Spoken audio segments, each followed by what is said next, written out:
Today, we are talking about the concept of re-choosing your life.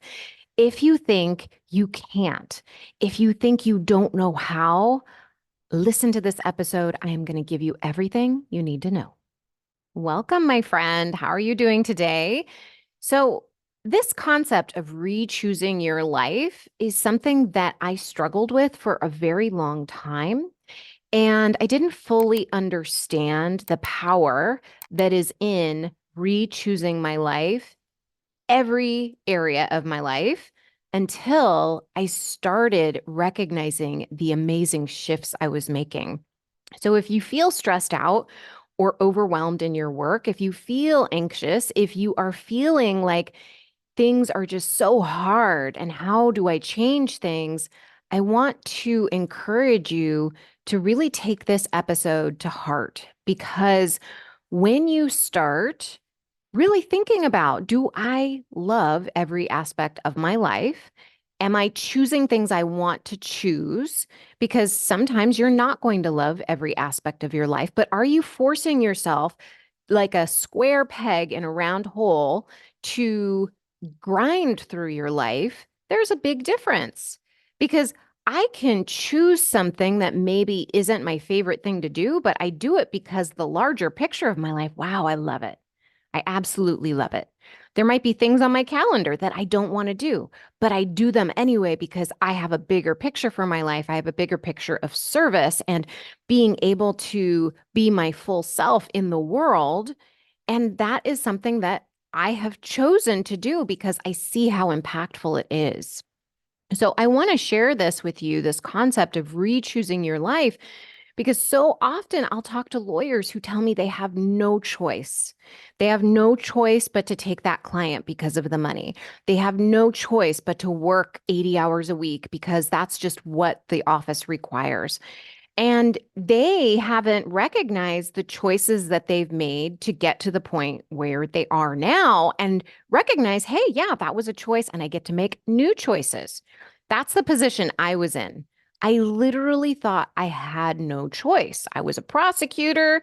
I was working 50 to 70-hour weeks. I had no choice but to work the hours I was working. I had no choice but to, keep figuring out ways to make it work, whether that meant cutting out parts of my life, whether it meant grabbing a quick snack instead of a healthy meal, whether that meant skipping the gym, whether that meant skipping out on fun in my life. And all of it was in service to the work where my brain said, you have no choice. And it was so apparent to me that I had abdicated all responsibility for all of the choices I had made and all of my future choices by staying in the position I was in. And this was really apparent when I wanted to start a business. And there was a part of me that said, no, you can't do it because you don't have time. You need to work harder at your current work in order to create finances, in order for you to fuel your business. And it was just like this back and forth. And it never got me moving in the direction I wanted it to go until I decided, no, I have a choice. I get to re-choose how I live my life. I get to re-choose my morning routine. I get to re-choose how I treat myself. I get to re-choose the people that I spend time around. Do I want to spend time around people who aren't kind to me? Do I want to spend time around, that guy who was a jerk? And I was just like, wow, I have no choice. Versus when I took that all back and I recognized, wait, I have choices. I can walk away. I can create steps and take those steps to move towards creating a business. I can take steps to distance myself from people who don't serve me and who maybe are negative, that don't fuel my passions. Those kinds of choices aren't easy choices, but they were soul fulfilling choices. And when we don't honor ourselves and re-choose our life based on what is going to fulfill us, we are going to die a little bit every single day. We're going to feel more depleted. We're going to feel more like we cannot do it. And our brain just repeats that thought. I can't do it. I hear you, Dina, but I can't do it. It's just you don't understand my particular circumstance. I can't do it. I have kids. I have responsibilities. I have a mortgage. Yeah, I get it. I did too. I did too. It's not easy. And it's not an overnight decision. It starts with a single step, which is simply acknowledging that you made choices to place you where you are right now. Whether you like it or not, the place you are right now, those were made by your decisions. And this is not to use this against yourself to beat yourself up like, oh, I shouldn't have gone to law school. I shouldn't have chose that job. I should have done this. I should have done that. That's not what this is about. In fact, if you notice yourself doing that, pause and take a breath. Because when we beat ourselves up, it just beats us into submission and tells us, well, keep stuffing that square peg into the round hole. Just keep doing it. It does not encourage us to move forward. It does not encourage us to re-choose our life. So when you just acknowledge, like, yeah, I made choices here. I actually want this to feel empowering. Because when you recognize that you've made choices to be where you are, that means you can make choices to go in a different direction. It means you have the power already to make new choices. It's just you're not tapping into it. You're not tapping into that capability that you have. You made decisions along the way. And sometimes they just felt like accidents, but you made a choice. You made a choice oftentimes. Sometimes I'll say, when I started working at the DA's office, that it was just kind of happenstance. I walked into this office to do a clinical in my law school, and they said, "Oh, what do you like doing?" And I said, I like writing. And they hooked me up with the DA's office, which sounds entirely different because I wasn't doing a ton of writing. I was doing more court work, right? I started doing more writing as, I got into trials, but it's not something that I necessarily would associate with enjoying writing. And I didn't accidentally go in there. I chose to go into the clinical. I chose to try out the DA's office. I chose to stay at the DA's office, and I chose to continue being there until I decided to leave. And those were all choices that I made. I can't delegate my choices to other people. It's always going to be based on my choice. So let me put this in example to what I often hear from my clients, which is, well, I don't have a choice. Like, I had to take on this client for financial reasons. And sometimes it's true, but most of the time I find it's not true, right? Because it might be a completely different practice area, or this is a person that you already know they are not someone who's a good fit for your practice. And yet you might be saying yes to them, or you might be saying yes to picking up the phone and talking to a client versus saying, hey, I can't talk right now, but I would love to set up an appointment so that we can talk further, or having your assistant, route it to an assistant to pick up the phone. These kinds of things are choices. But often we get into this helpless mentality of, I can't make a choice. It's not up to me. I had to do it. We don't have to do anything. I like to bring up this example because it's so mind bendy, which is, even if you have kids, you don't have to pick up your kids from school. You don't have to. A lot of people don't.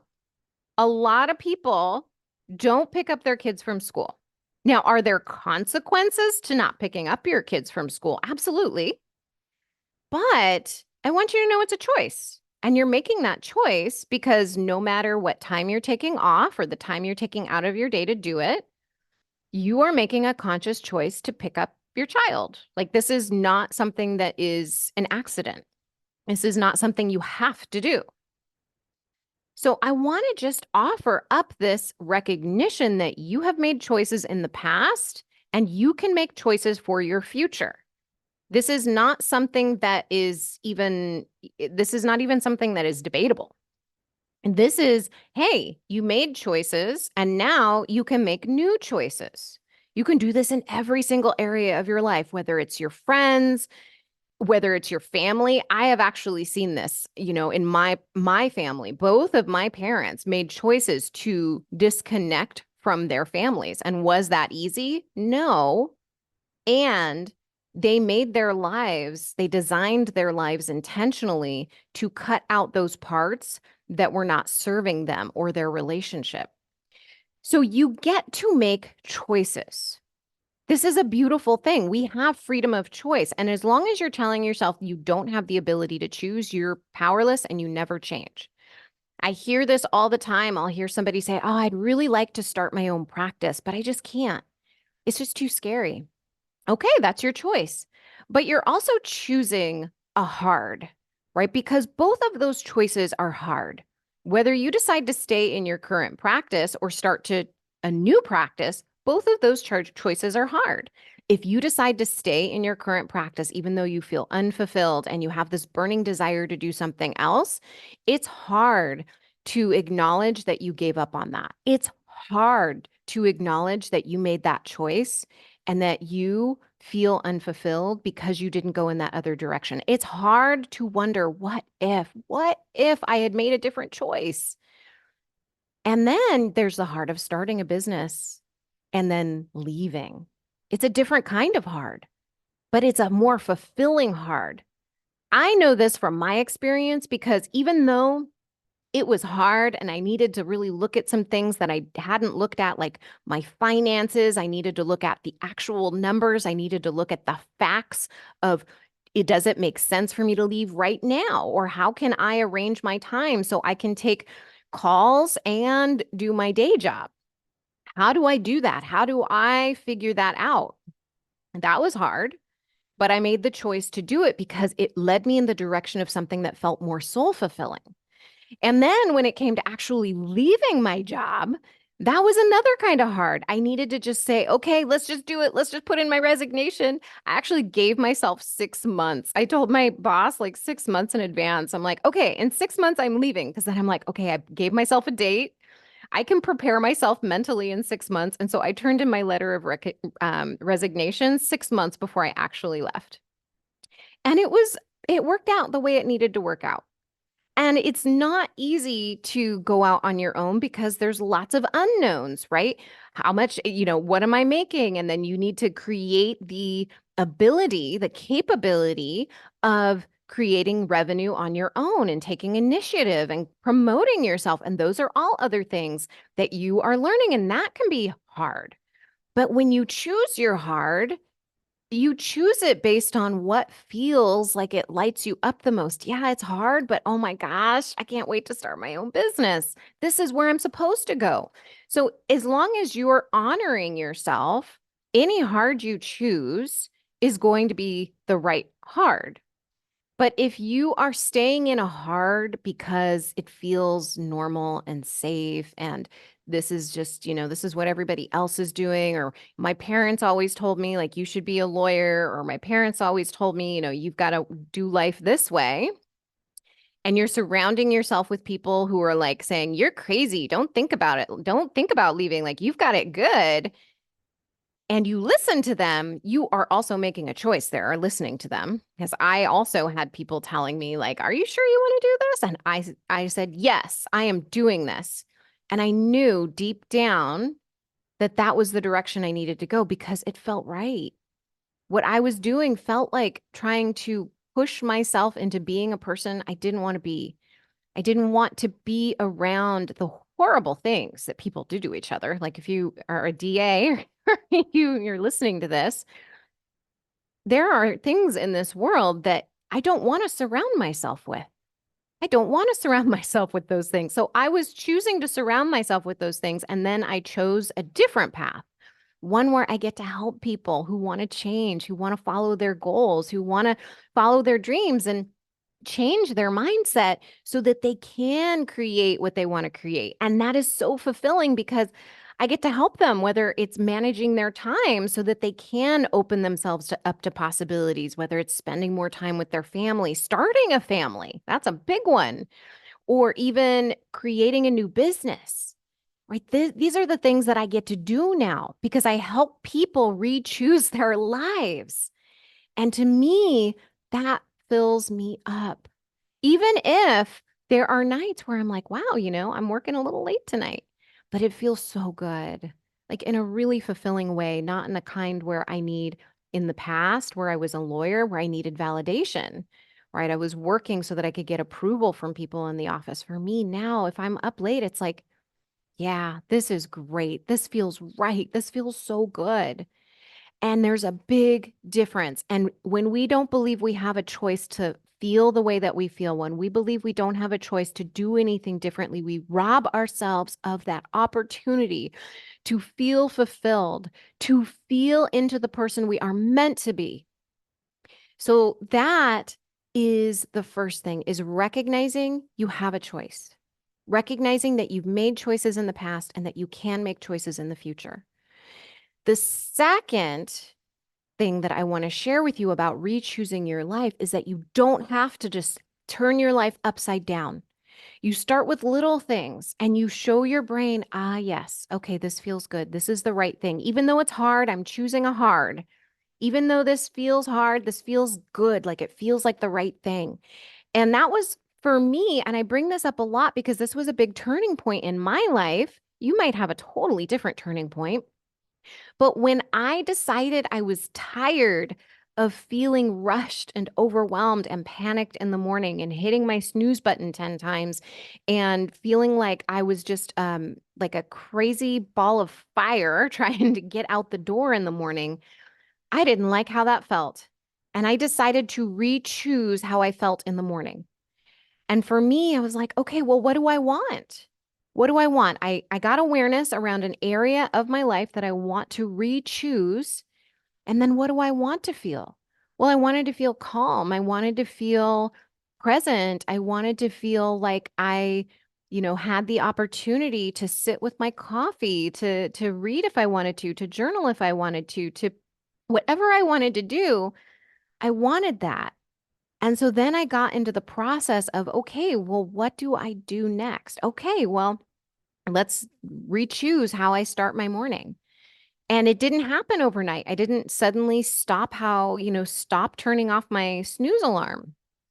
What I started doing was picking little things. It's like, okay, well, what could I change? Okay, well, I changed one thing, which was put my phone in the kitchen, which made it real difficult to stay in my bedroom. So I got up and I would turn it off in the kitchen. And then once I was up, I decided, okay, look, I am not going back to bed. I'm not going back to bed. I'm not going back to bed, because at first I started to go right back to bed and I'd fall asleep and I'd go through that same process over again and it felt horrible. And so I said, okay, no, now we got to re-choose how I do this. The next choice is not going back to bed and telling myself, no, we're not going to go back to bed. We're going to just start the coffee and we're going to get moving, even if we're moving really slowly. And that is how you change things, is you start re-choosing those things in your life you dislike, and you start saying, well, what do I want? And you start to clarify that. You start to just say, do I like waking up like this in the morning? Do I like the foods I'm eating at lunchtime? Do I like the people I'm spending time around? Do I like when I drink 4 glasses of wine in the evening? Do I like, and fill in the blank? You're re-choosing your life. The easy fruit to grab for me was where I felt panicked and overwhelmed and just like I was just on fire, my whole body. I recognized that was so painful for me, and I decided to re-choose what I wanted. And when I started to re-choose and like re-choose all the little things I did within that one habit of waking up in the morning, re-choose when I wake up, when re-choose when I went to sleep, re-chose, did I drink alcohol the night before when I used to drink alcohol, right? It's like, those are the things that I decided to change, just little things at a time. And then when I was drinking alcohol and I recognized, wait a minute, when I drink alcohol, I don't like how I feel when I wake up. I noticed that I'm actually really dragging for a couple days after I've drunk alcohol. Well, what do I want to change? Well, let me try this. Let me try white wine instead of red wine. Let me try beer. And I didn't like beer, but, but like I changed all these things and I'm like, none of this is working. None of this negotiation is working for me. So I just need to stop. And I stopped. But that took time. It took negotiation and it was hard. But I chose my hard. I could have chosen the hard of dragging for days. I could have chosen the hard of not building my business, because those days I was giving them away to the alcohol and that one evening of fun. And then I was feeling horrible about myself. So that was one hard. And then the other hard was, okay, I'm going to give up this thing that I have been attached to for so long that has really been part of my identity because this is something that all of my friends do. I'm going to choose that hard because, in service of my fulfillment, in service of my higher way of being and what I really want in my life and what I want to choose, this hard's way better. This hard at least gets me in the direction I want to go. But if I'm choosing a hard that is not to my benefit, then I am hurting myself. I'm choosing to stay stuck where I am, and I'm choosing not to go after what I really want. And so those are the things that if you feel stuck right now, if you want something bigger, you're choosing what direction you go. You're choosing whether or not to stay in that feeling of maybe disappointment or shame or guilt or just like this regret of not following what you want, and you're choosing that, or you can re-choose. You can re-choose every little corner of your life, who you're married to, who you are friends with, who you have in your life, the neighborhood you live in, right? Anything in your life, you are choosing it and you get to re-choose it. And it doesn't happen overnight. But when you start making choices in the direction you want to go in the most soul fulfilling way that you can, things start changing. Everything starts shifting. You start showing yourself your capabilities. You begin taking action and you start seeing the domino effect. Because once you make time for yourself, once you, let's say for me, change my morning routine, I recognized, oh, wait a minute, I can change anything.